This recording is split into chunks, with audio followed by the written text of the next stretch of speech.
Alright, good morning.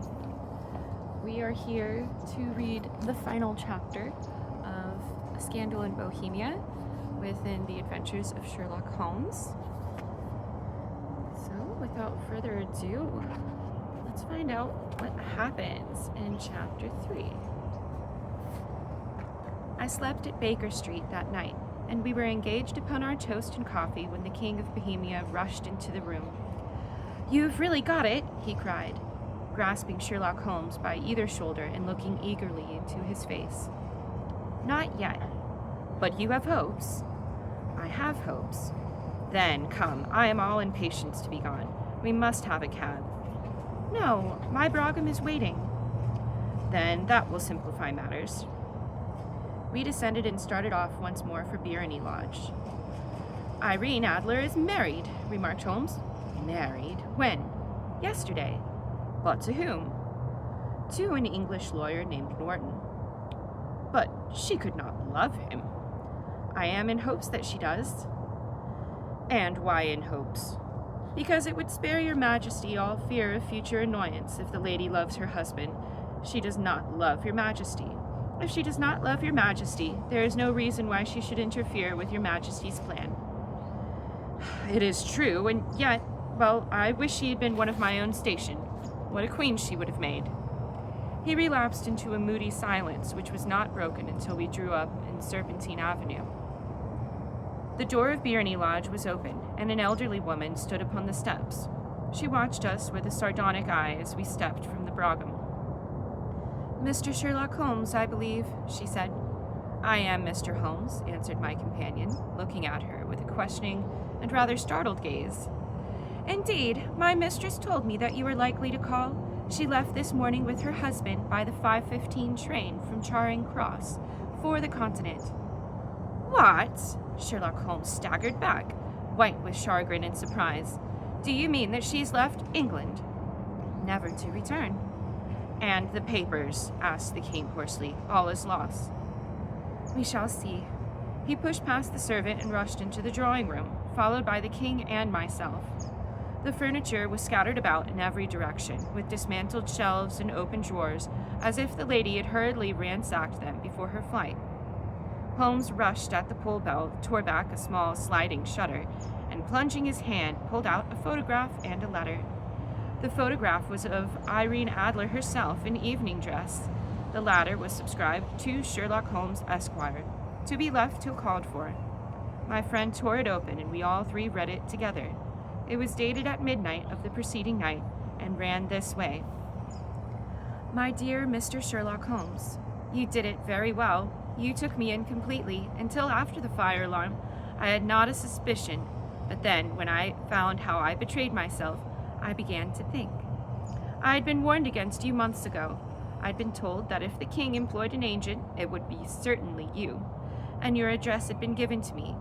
Yet, with all of this, you made me reveal what you wanted to know.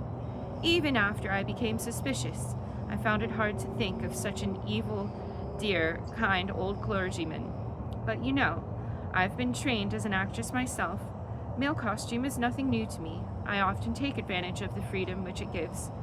I sent John the coachman to watch you, ran upstairs, got into my walking clothes, as I call them, and came down just as you departed. Well, I followed you to your door, and so made sure that I was really an object of interest to the celebrated Mr. Sherlock Holmes. Then I, rather imprudently, wished you good night and started for the temple to see my husband. We both thought the best resource was flight when pursued by so formidable an antagonist, so you'll find the empty nest when you call tomorrow. As to the photograph, your client may rest in peace. I love and am loved by a man better than he. The king may do what he will without hindrance from one who he has cruelly wronged. I kept it only to safeguard myself and to preserve a weapon which will always secure me from any steps he might take towards me in the future. I leave a photograph which he might care to possess, and I remain, dear Sherlock Holmes, very truly yours, Irene Norton, née Adler." "What a woman! What a woman!" cried the King of Bohemia. When we all three had read this epistle, "Did I not tell you how quick and resolute she was? would she not have made an admirable queen? Is it not a pity she was not at my level? From what I have seen of the lady, she seems indeed to be on a different level completely to your majesty, said Holmes coldly. I'm sorry that I have not been able to bring your majesty's business to a more successful conclusion. On the contrary, my dear sir, cried the king, nothing could be more successful. I know her word is inviolate. The photograph is now as safe as it ever were in the fire.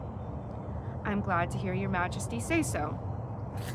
I'm immensely indebted to you. Pray tell me what way I can reward you. This ring, he slipped an emerald ring from his finger and held it out upon his palm. Your majesty has something which I should value even more highly, said Holmes. You have to but name it. This photograph. The king stared in amazement. Irene's photograph, he cried. Well, certainly, if you wish it. I thank your majesty. Then there is no more to be done in the matter. I have the honor to wish you a very good morning. He bowed and turned away without observing the hand which the king stretched out to him. He set off in my company for his chambers. And that was how a great scandal threatened to affect the King of Bohemia, and how the best plans of Mr. Sherlock Holmes were beaten by a woman's wit. He used to make merry over the cleverness of women, but I have not heard him do it of late, and when he speaks of Irene Adler, or when he refers to her photograph, it is always under the honorable title of the woman. And that was the end. Very short chapter.